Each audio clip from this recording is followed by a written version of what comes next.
In today's episode of the Pathmark Presents podcast, I have an interesting guest here with me today. I'm with the Senior Director of Content and Marketing at MECLABS Institute. It's Daniel Burstein. And we're going to be learning how he's thinking.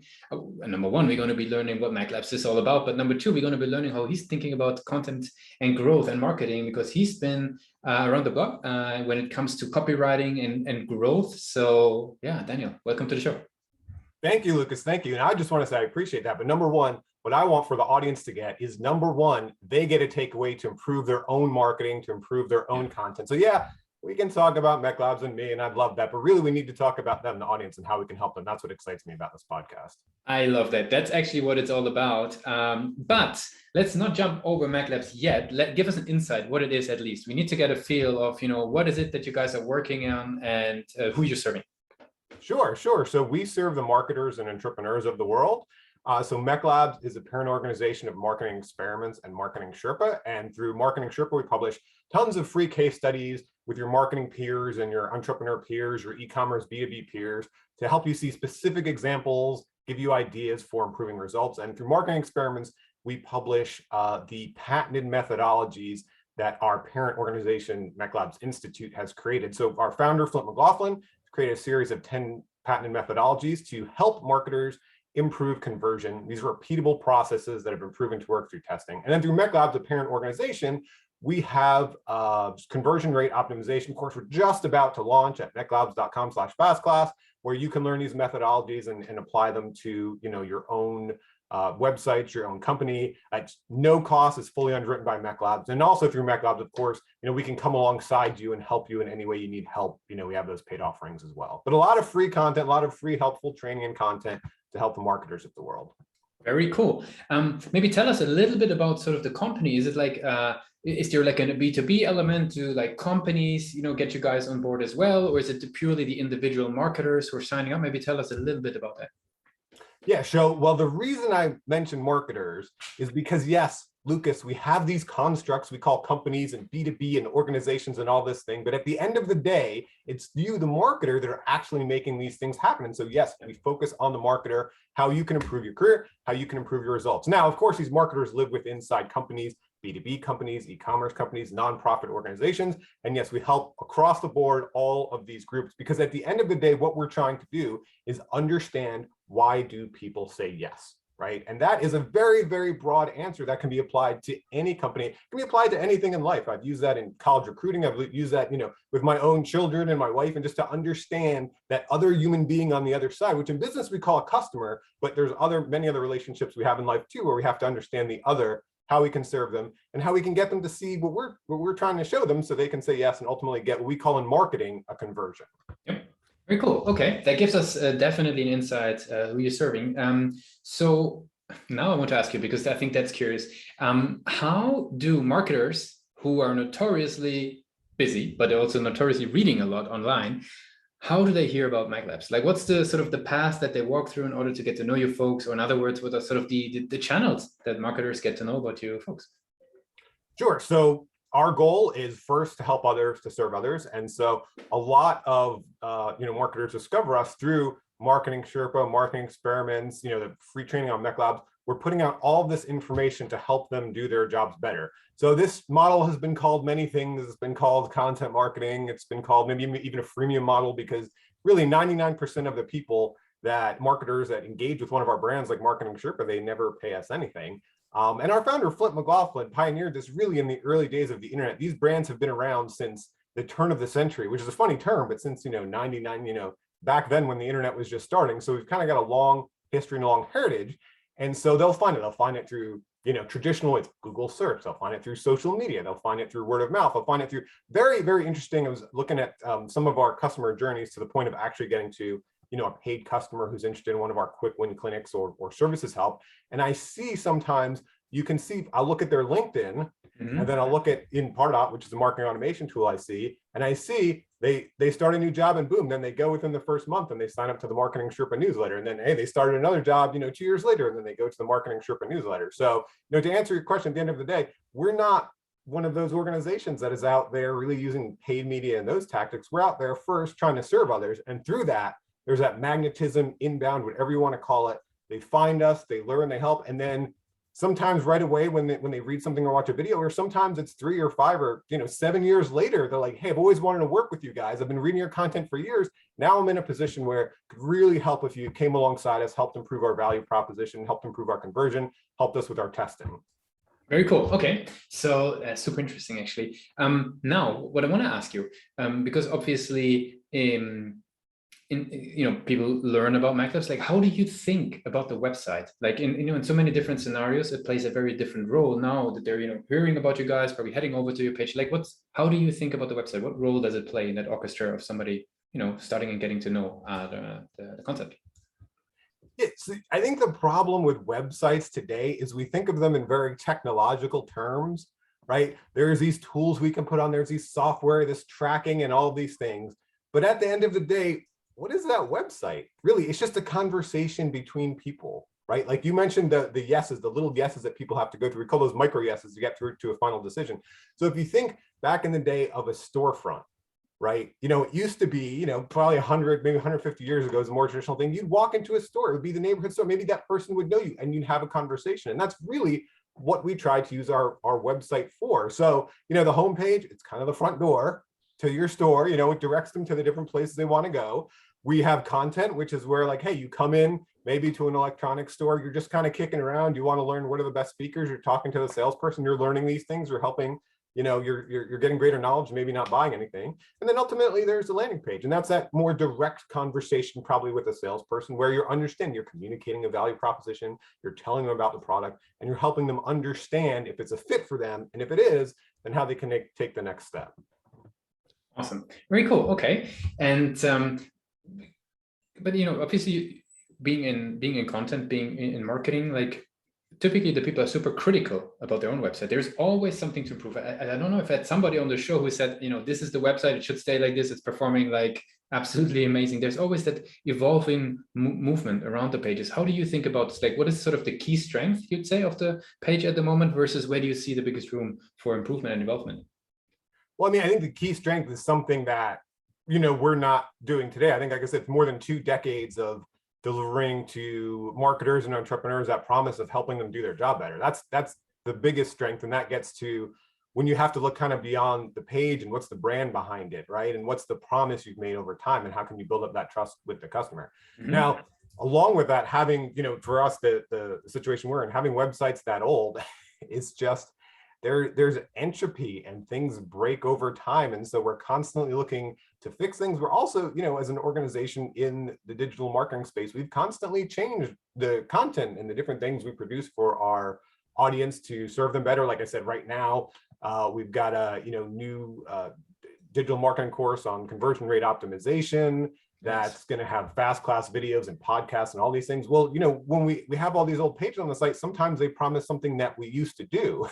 So it's very hard, I would say, to always kind of keep up with that entropy, keep the store from, falling apart, keep it current and make sure all the promises you make are current to the audience.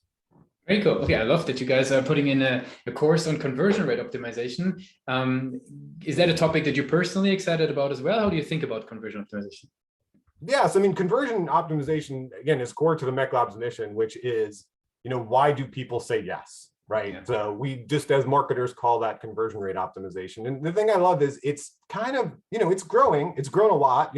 Like I said, our founder, Flint McLaughlin, came out with these methodologies decades ago, and they really kind of pioneered some of the concepts you hear today, like friction and some of these things, and, pioneered some of that A/B testing that they were doing.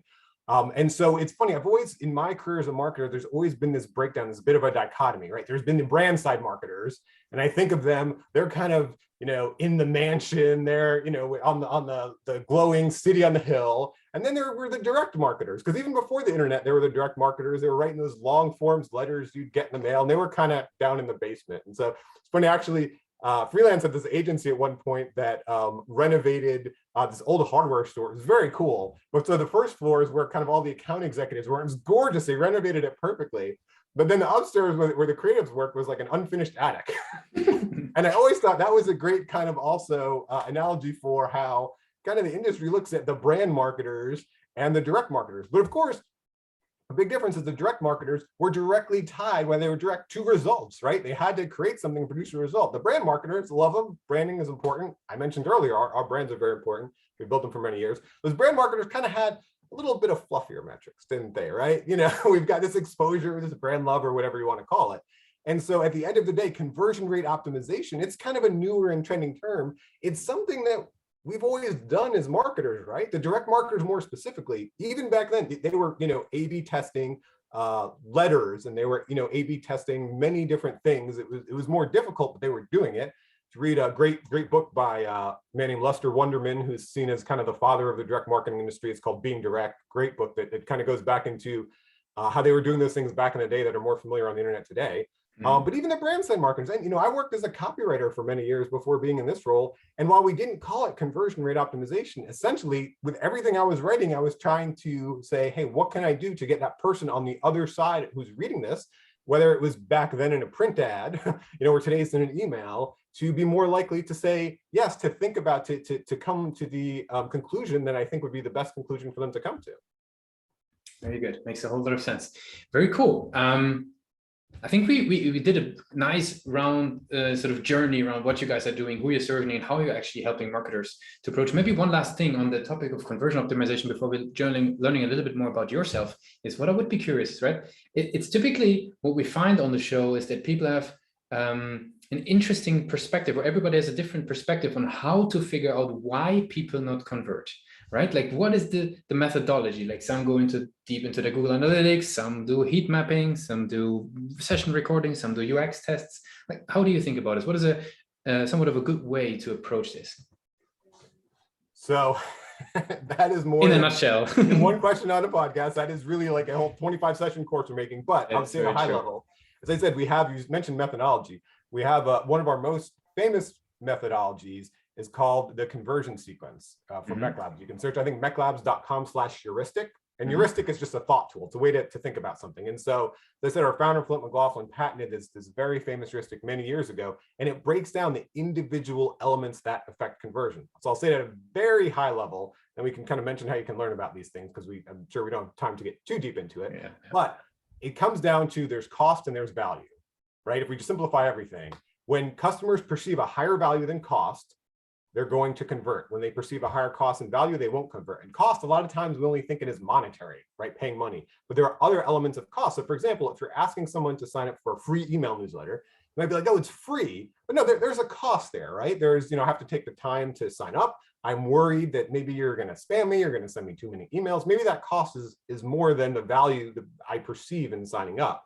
Yep. So on the value side, we have things like motivation, the value proposition, which you mentioned earlier, and incentives. And on the cost side, in addition to monetary, there are things like friction and anxiety. So then the bigger question is, well, then how do you learn more about the customer to answer these questions, right? So motivation is so important. If you can tap into that customer motivation, you're more likely to increase conversion. So there are many things, and I can't say the one right thing for every company. It varies. There's, like you said, looking into your data and analytics, there's heat mapping, there's many things. There's something that I think is so overlooked, is just talking to your customers sometimes, talking to a big enough set of your customers.